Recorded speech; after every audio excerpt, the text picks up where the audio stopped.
Numbers operators closed their businesses this morning as they led employees on a march on Parliament, demonstrating their democratic rights and highlighting just how many jobs hang in the balance ahead of Monday's gaming referendum. It may have been the final big event before the poll and the most public expression by numbers bosses who are looking to make the transition from underground illegal operations to fully regulated enterprises.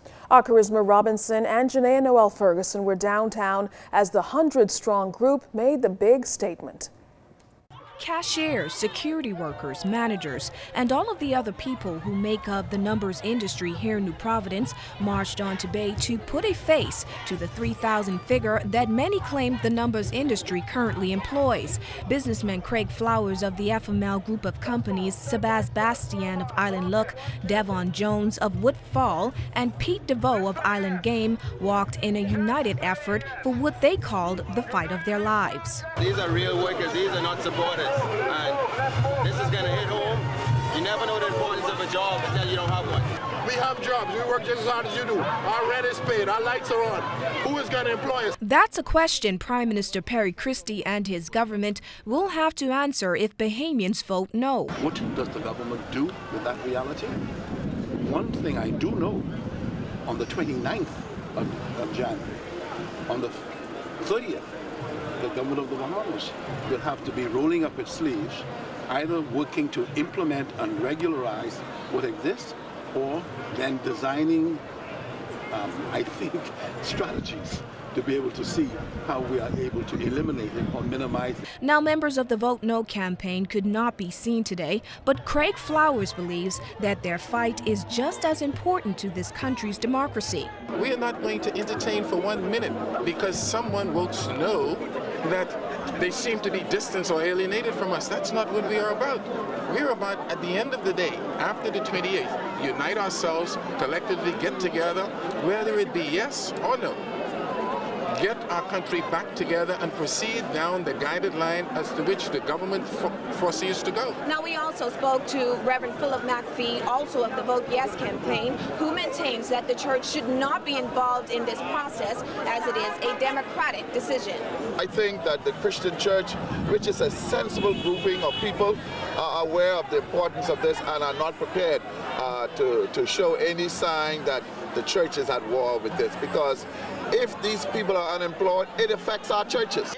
Now, some number bosses, including Mr. Flowers, have indicated that they are prepared to shut down their businesses if Bahamians vote no on referendum day. We now go to our Janaea Noel Ferguson, who spoke to a number of bystanders today who gave their view on today's march. Thanks, Charisma. These Vote Yes supporters have gathered outside in Parliament Square. You can hear them chanting, they want the PM and they want him now. They say they've gathered here to put a name to the many faces that the numbers industry employ. It might have looked like a Junkanoo parade, but that was far from the case. Police patrolled the peaceful march that began at the Southern Recreation Grounds, ending on busy Bay Street shouting, "Oh, yeah!" The scores of employees were joined by many other bystanders who gave their reasons for wanting to vote yes. When these people are out of a job, are y'all going to find jobs for them? Is it yes or no? Okay? The people have to pay their tithes and offering. Okay? Where they can get the money from if they don't work. Okay? You want them to go thieving? I don't think so. It's important that we vote yes.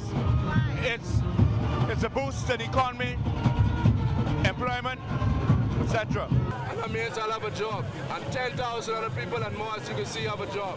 It's not a political thing. It's a Bahamian thing. Numbers, gambling been going on for 100 years in this country. Vote yes! A lot of people get it twisted and think if they vote yes, the payout going to be lower. And that's going to happen. My 4 grandchildren that are athletes, instead of us having to go and look for sponsorships, government regulates the National Lottery to be able to help them on their trips when they go off to travel to compete in their sporting events. Even tourists joined in on the march. They also weighed on the controversial issue and said that if they had their say in the matter, they would vote yes as well. If they're adults, they should be able to gamble where anyone can gamble, where tourists can gamble. I understand not being able to gamble in the casino where you work. I understand that. And although they were not dressed in T-shirts or holding placards during the parade, there were those out on Bay Street today holding firm to a no vote. I'm a man of God. I ain't going against God's will. I experienced gambling. When I was a youngster, a little boy, my mother used to go to Hobby Horse racetrack. And when she come home, she's broke. Had no food to eat. If this is not legal, why haven't they confiscated the monies that these people was making all this time doing this illegal thing? Bahamians, if you all don't stand for something, you all will fall for anything. And if you're trying to estimate the numbers, police say that less than 1,000 persons were in Parliament Square. We're looking at about 300 to 400 persons present this morning. Yes. No, not at all. Janae Noel Ferguson, ZNS Network News.